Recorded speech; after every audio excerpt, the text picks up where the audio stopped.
भारत की आस्था, भारत की शक्ति और भगवान कृष्ण के आशीर्वाद के एक प्रतीक के रूप में दही हांडी का कार्यक्रम बड़े जोश के साथ, बड़े उत्साह के साथ देश भर में मनाया जाता है। मुंबई और महाराष्ट्र में तो इसका विशेष महत्व है। मैं समझता हूँ जब प्रधानमंत्री नरेंद्र मोदी जी ने कल 15 अगस्त स्वतंत्रता दिवस पर यह आह्वान किया कि हमारे युवा युवतियों की ताकत 140 करोड़ भारतवासियों के बलबूते पर हमें देश को विकसित भारत बनाना है, लेकिन वो विकसित भारत का आधार हमारी विरासत होगी। वो एक विकसित भारत का आधार हमारी युवा शक्ति की मेहनत होगी।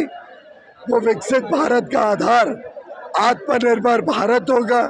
सुरक्षित और स्वावलंबी भारत बनाने का जो संकल्प कल देश ने लिया है, उसके तुरंत बाद आज दही हांडी के कार्यक्रम के माध्यम से हम पूरे विश्व को संदेश दे रहे हैं कि ये देश विरासत भी और विकास भी, हमारा सनातन धर्म, हमारी हिंदू भावना, हिंदू सोच, हिंदुत्व में इतनी ताकत है कि इस देश को आगे लेके जाने में हम सबको बल देती है।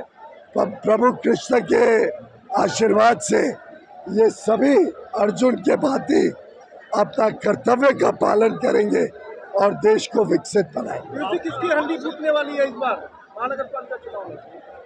मुझे लगता है महानगर पालिका चुनाव में मुंबई और महाराष्ट्र में जहाँ पर चुनाव होंगे वहाँ पे महायुति भारी बहुमत के साथ जीतेगी, क्योंकि जो लोग तुष्टीकरण की राजनीति करते हैं उसके लिए जनता में कोई विश्वास नहीं बचा।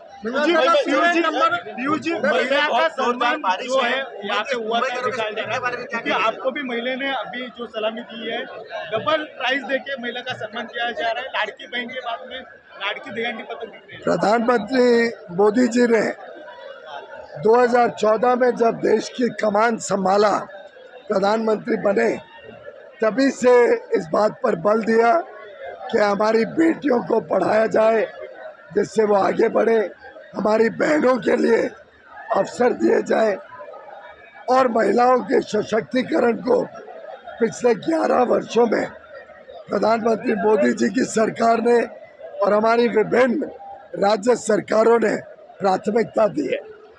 महाराष्ट्र में लाडली बहना योजना के माध्यम से हमारी बहनों को और सशक्त बनाया जा रहा है। मुझे खुशी है कि प्रकाश दादा सुर्वे और राज सुर्वे ने अपने दही हांडी के कार्यक्रम में हमारी बहनों को, बेटियों को प्रोत्साहित करने के लिए ये विशेष योजना लागू की है कि उनको 2 गुना मानधन दिया जा रहा है।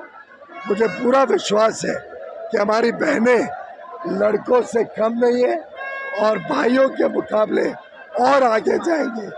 इस विश्वास के साथ हम उनको प्रोत्साहित यहाँ पे जो पिरामिड हो रहे हैं, ऑपरेशन सिंदूर का भी उल्लेख होते हुए दिखा है। कैसे देखते हैं ये सब चीजों? इस वर्ष के सभी त्योहार, चाहे दही हांडी हो, चाहे गणेश उत्सव हो, हम इन त्योहारों को आत्मनिर्भर भारत, एक सशक्त भारत और ऑपरेशन सिंदूर में जिस प्रकार से हमारे जवानों ने देश का मान सम्मान बढ़ाया, देश की आबरू बढ़ाई, देश का सर झुकने नहीं दिया, जो देश की आन बान शान को और मजबूत किया, उसको सेलिब्रेट करेंगे। और ऑपरेशन सिंदूर के थीम के ऊपर, आत्मनिर्भर भारत के थीम के ऊपर, मेक इन इंडिया के थीम पर और सुदर्शन चक्र की तरह एक रक्षा कवच के थीम पर इस वर्ष के सभी त्योहार मनाए जाए। दूसरी तरफ यहाँ पे स्वदेशी का भी दिखाई दे रहा है, स्वदेशी देखिए दिखाई दे रहा है सब जगह पे। यहाँ पे भी पूरा जो सामान लगा गया है, स्वदेशी का नारा है, ऐसा बोलने का प्रधानमंत्री मोदी जी ने देश को आह्वान किया है कि हमने सबने स्वदेशी पदार्थों का इस्तेमाल करना चाहिए। लाखों करोड़ों लोगों को इससे रोजगार मिलेगा। और ये जो गुलामी की मानसिकता की सोच है, ये जो विदेशी वस्तुओं का आकर्षण है, अब हमने सब ने इसको ध्वस्त करना है, समाप्त करना है। स्वदेशी चीज़ों पर हमारे विश्वास को बढ़ाना है, जिससे लाखों करोड़ों हमारे कारीगर हों, हमारे हस्तशिल्प के लोग हों, हमारे युवा युवतियों, उनको और अवसर मिले। बहुत बहुत धन्यवाद।